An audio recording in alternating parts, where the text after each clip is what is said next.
आज जहीराबाद में मिनी हज हाउस का इफ्तिताह अंजाम दिया गया। तेलंगाना स्टेट हज कमेटी के चेयरमैन मोहम्मद सलीम, रियासती वजीर फाइनेंस हरीश राव के अलावा कई सीनियर कायदीन इस तकरीब में मौजूद थे। दिल्ली में सरकार ने अवार्ड दिया हज यात्रियों के लिए, जो सहूलत करे, जो सेवा करे, सबसे अच्छा तेलंगाना के हुकूमत ने हुआ बल्कि दिल्ली बुला के अपने हज हाउस को अवार्ड दे चुके हैं।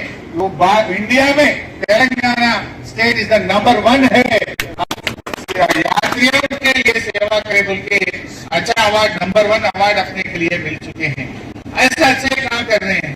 दुनिया में आज क्या हो रहा है आप सब अखबार में पढ़ते, पेपरों में देखते, ये क्या कर रहा है भाजपा पार्टी, आप जानते हैं क्या हाल बना है।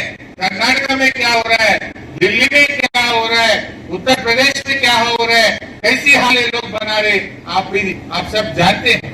लेकिन केसीआर साहब के सदारत में, केसीआर साहब के हुकूमत में आज तेलंगाना में हिंदू मुसलमान सब भाई भाई मिलजुल के अच्छा चल रहा है।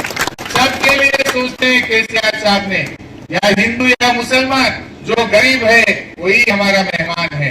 जो गरीब है उनका सेवा करने के लिए सीएम साहब बोलते रहते हैं। देखो कल्याण लक्ष्मी हिंदुओं के लिए लाए तो शादी मुबारक माइनॉरिटीज के लिए, मुस्लिम्स के लिए सीएम साहब लेकर आए।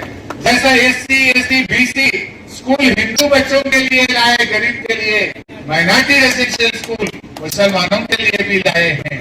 ऐसा हर कोई स्कीम में भी सबके लिए सीएम साहब सोचते हैं।